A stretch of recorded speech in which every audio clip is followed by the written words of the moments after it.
Welcome back to A Minute with Alan. This episode is called Natural Evolution. We have a large pond on our property. It's 2 acres, and it's fed by a river, one of only 4 in Rhode Island. And it goes out over a waterfall and down through other rivers, eventually into East Greenwich Bay, and then Newport Bay, and into the Atlantic. And the pond here is full of life. It's fish and turtles and frogs and at least 3 snapping turtles I know of. And we get herons and egrets, an occasional osprey. We have river otters, all kinds of wildlife. It's a great place for the kids to grow up, great place for our grandchildren, and a great place for us. I love watching everything. So my wife inquired about dredging the pond because we've been here for 40 years. And after billions of leaves fall, as they are right now, in late October, the pond gets shallower because not all of them could be washed away. And so the pond gets shallower.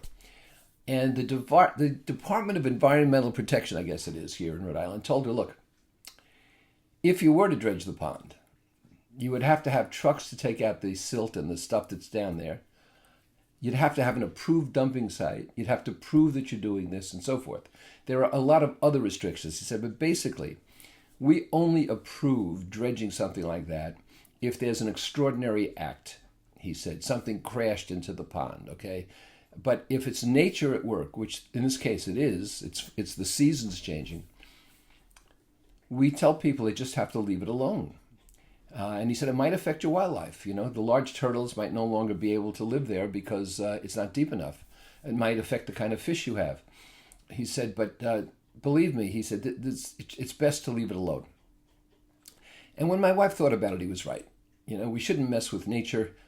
Let things take their course, and new things will happen. After the worst disasters, after horrible forest fires, new growth begins.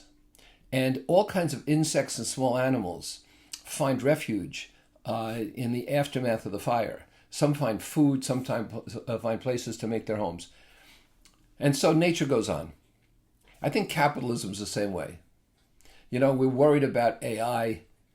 They were worried about technology. They were worried about Y2K. And the Luddites were worried about the mills, the looms being automated.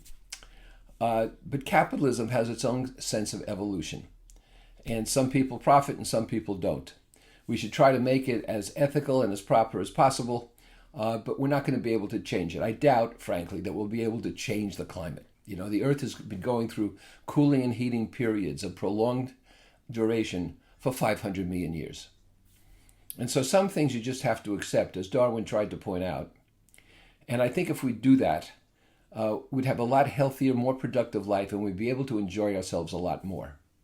I'm for enjoyment, I don't know. Why not?